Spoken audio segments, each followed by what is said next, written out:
Indonesia adalah negara yang kaya akan keberagaman.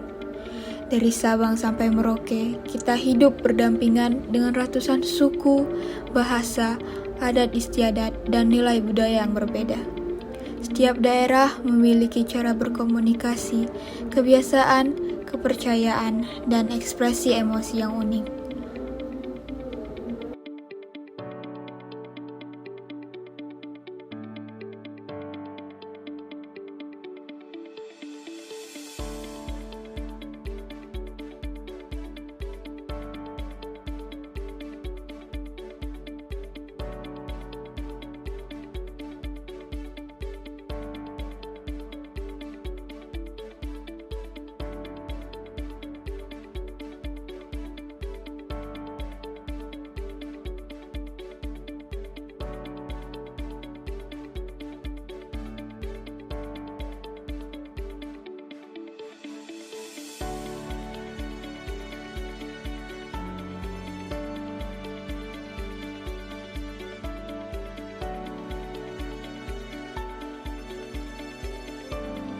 Keberagaman inilah yang membuat Indonesia indah sekaligus menantang, terutama dalam dunia pelayanan kesehatan. Sebagai tenaga kesehatan, kita tidak hanya merawat penyakit, tetapi juga merawat manusia dengan latar belakang budaya yang beragam. Perbedaan bahasa, nilai, dan kebiasaan seringkali mempengaruhi cara pasien memahami kondisi mereka, menerima informasi, bahkan mengambil keputusan. Disinilah peran kita untuk bersikap toleran, menghargai perbedaan, dan membangun komunikasi yang aman dan nyaman bagi pasien. Karena itu, sangat penting bagi perawat untuk memiliki kemampuan komunikasi terapeutik lintas budaya. Komunikasi ini bukan sekedar berbicara, tetapi bagaimana kita memahami makna di balik kata, ekspresi, dan perilaku pasien berdasarkan budaya mereka. Dengan toleransi, kita dapat menghargai terhadap nilai budaya pasien, maka hubungan terapeutik dapat terjalin dengan lebih baik. Di video ini, kita akan membahas bagaimana menerapkan komunikasi terapeutik lintas budaya, strategi yang bisa digunakan, serta contoh pendekatannya saat menghadapi pasien dari budaya yang berbeda. Pada fase prainteraksi, saya sebagai perawat menyiapkan diri secara mental dan emosional sebelum bertemu pasien. Saya memastikan datang dengan sikap empati, tidak menghakimi, dan menghargai perbedaan budaya serta kepercayaan pasien. Karena pasien berasal dari suku Ogan dan baru 2 minggu tinggal di Palembang, saya juga menyiapkan diri untuk berbicara dengan bahasa yang sederhana, perlahan, dan jelas, karena pasien memiliki logat daerah yang cukup kuat. Secara pengetahuan, saya mempelajari kondisi medis pasien yang gagal jantung, serta masalah keperawatan yang juga mentoleransi aktivitas dan kecemasan ringan. Saya juga sudah meninjau catatan bahwa pasien belum memahami pembatasan cairan dan diet rendah garam. Selain itu, saya mengantisipasi nilai budaya pasien yang lebih percaya obat kampung agar saya tidak berkomunikasi dengan cara yang sensitif, budaya, dan tidak menghakimi. Dengan semua persiapan ini, saya siap masuk ke pasien dan membangun hubungan saling percaya. Assalamualaikum.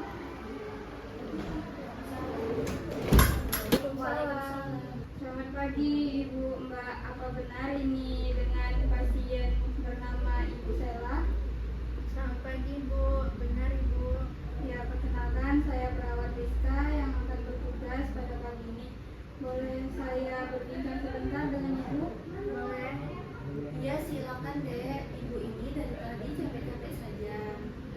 Ya, terima kasih Bu. Kalau boleh, saya ingin mendengar langsung dari Ibunya. Nanti Mbaknya juga bisa menambahkan ya. Ya, tidak apa-apa. Jadi Ibu Sela, tujuan saya hari ini ingin memastikan kondisi Ibu nyaman dan ingin mendengarkan apa yang Ibu rasakan serta yang mungkin Bapak bingungkan. Kalau bahasa saya terlalu cepat atau kurang jelas, mohon langsung bilang ya Bu, supaya saya bisa langsung menyesuaikan.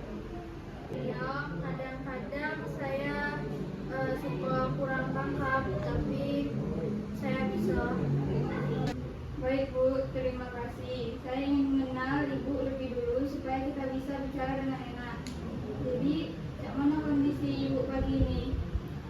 Masih cepet capek, terus juga napasnya pendek. Baik Bu, terima kasih saya cerita. Kalau menurut Ibu, apa penyebab kondisi ini? Kalau kata dokter itu karena jantungnya lemah. Kayak itu. Oh ya, emang betul Bu. Ibu menjelaskan dengan baik terkait obat dan aturan makan. Apakah Ibu sudah paham atau masih ada bagian yang bikin Ibu bingung? Kurang tahu. Saya dengar-dengar baik tapi belum terlalu paham. Oh ya. Soalnya dokter cepatnya ngejelasinnya. Ibu tidak terlalu ngerti. Oh ya, terima kasih Mbak sudah menjelaskan. Ibu, saya senang Ibu mau jujur. Memang wajar kalau ada yang bingung, tapi kita bahas pelan-pelan ya. Ibu, saya nak tahu dulu. Biasanya Ibu kalau sakit di rumah minum obat apa? Biasanya minum ramuan kampung, daun-daun itu. Oh, begitu ya Bu. Terima kasih sudah bercerita. Banyak emang wong Palembang juga yang terbiasa dengan ramuan yang sudah turun-temurun. Itu hal yang wajar saya temukan. Iya, lebih cocok banget rasanya tuh. Iya, saya mengerti Bu. Jadi Ibu agak ragu dengan obat di rumah sakit ya? Ya sedikit. Terima kasih Ibu, jujur ini membantu, sangat membantu. Saya tidak akan menghakimi Ibu. Kita cari cara supaya pengobatan Ibu tetap aman dan tetap menghargai kebiasaan Ibu. Baik Ibu. Jadi begini Bu, saya jelaskan pelan-pelan.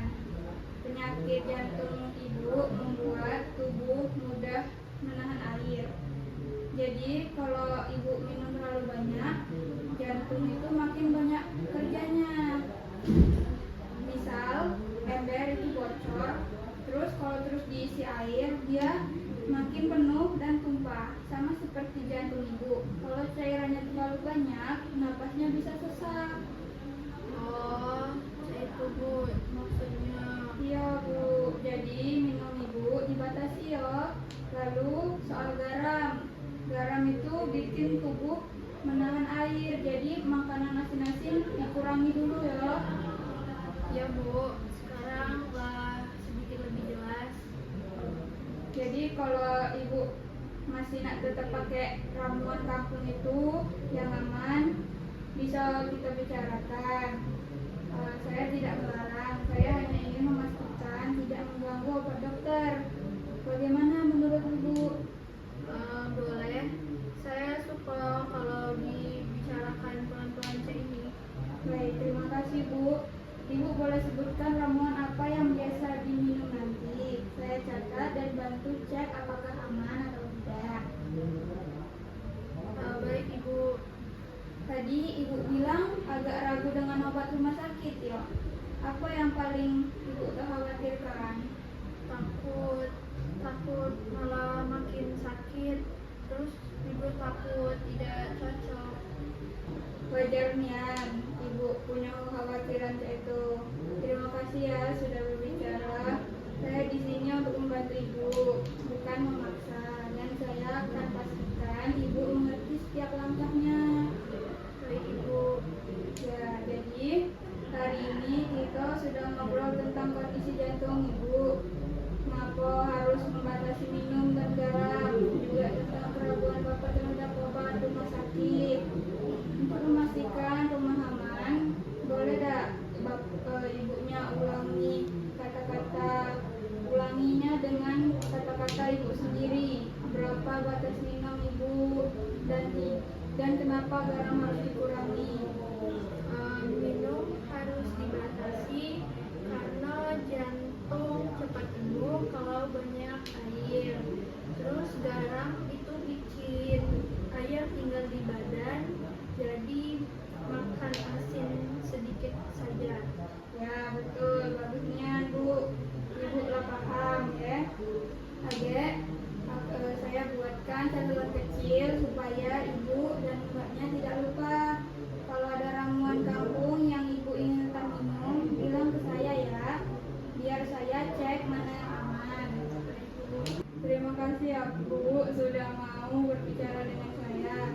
Semoga setelah ini Ibu lebih nyaman. Kalau ada yang Ibu pikirkan, panggil saya kapan saja. Saya izin pamit ya Bu. Assalamualaikum. Waalaikumsalam.